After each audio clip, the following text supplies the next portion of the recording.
specializing in editing, Matteo continued, helping polish their stories. It's not as glamorous as many people think, but when you see a finished project, the feeling is incomparable. Isabel listened attentively, feeling a special connection in his story. Although their field of work was different, she understood well the pressure of creating something meaningful amidst so many expectations. It must be incredible to have the opportunity to help writers shape their ideas.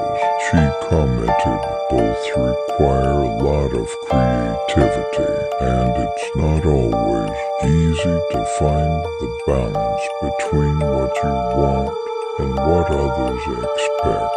Sometimes the author has a vision, but as an editor, I have to find a way to balance the creativity with what will attract readers. And in marketing, I imagine you have to do the same with clients. Yes, Isabel said, sighing, and it's frustrating, but in the end, every strategy also has its narrative. Matteo smiled, fascinated by how Isabel saw her work. The conversation continued smoothly for hours, covering topics of personal life, dreams, the opportunities they had missed, and the times love had failed them. Matteo mentioned his last relationship. And you? How is your love life? Do you have someone special?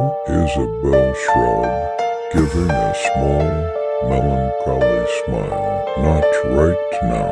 I find it easier. I guess love and I haven't been good teammates. Finally, he broke the silence with a question that took her by surprise. Do you think you'll ever be ready to try again?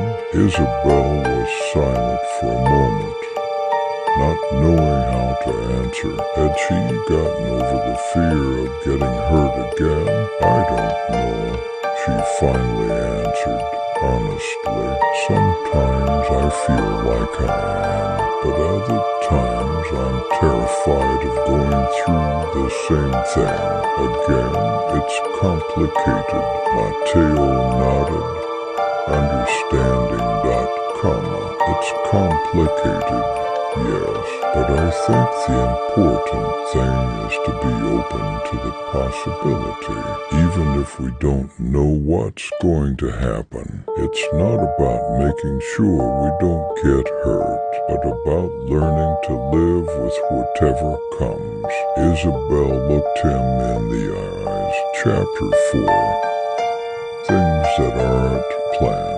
Isabel and Matteo began to see each other more frequently. At first, they were casual encounters, an invitation to have a coffee or an aimless walk on the weekends began to transform into something more. Isabel felt that with Matteo, the barriers she had built up over the years were beginning to crumble.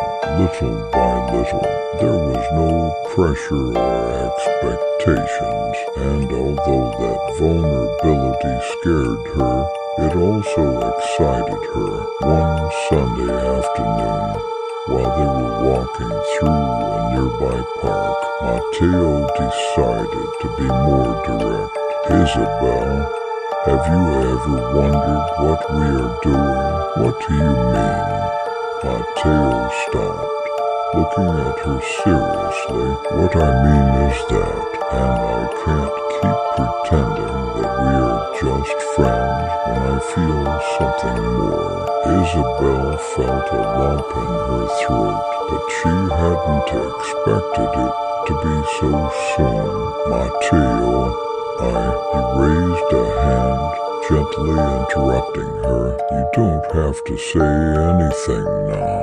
I don't want to pressure you.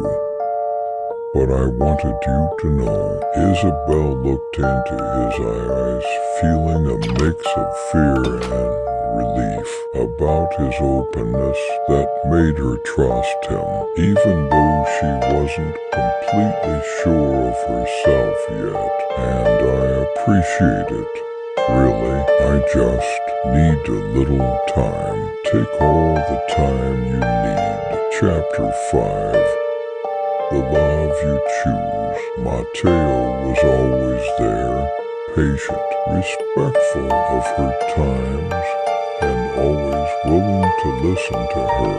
Isabel realized something she had. She was falling in love with him.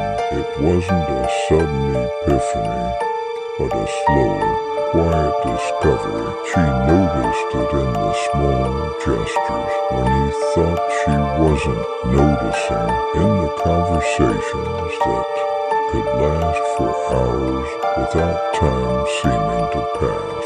One night after dinner at Mateo's house, when they were sitting on the couch talking about trivialities, Isabel felt she could no longer ignore what she felt. I think I'm ready. Mateo looked at her, not understanding at first, but when he saw the expression on her face, he smiled softly and took her hand. You don't have to say anything else, he replied, leaning in to kiss her tenderly, something that, despite her fears and doubts, Isabel knew was worth the risk.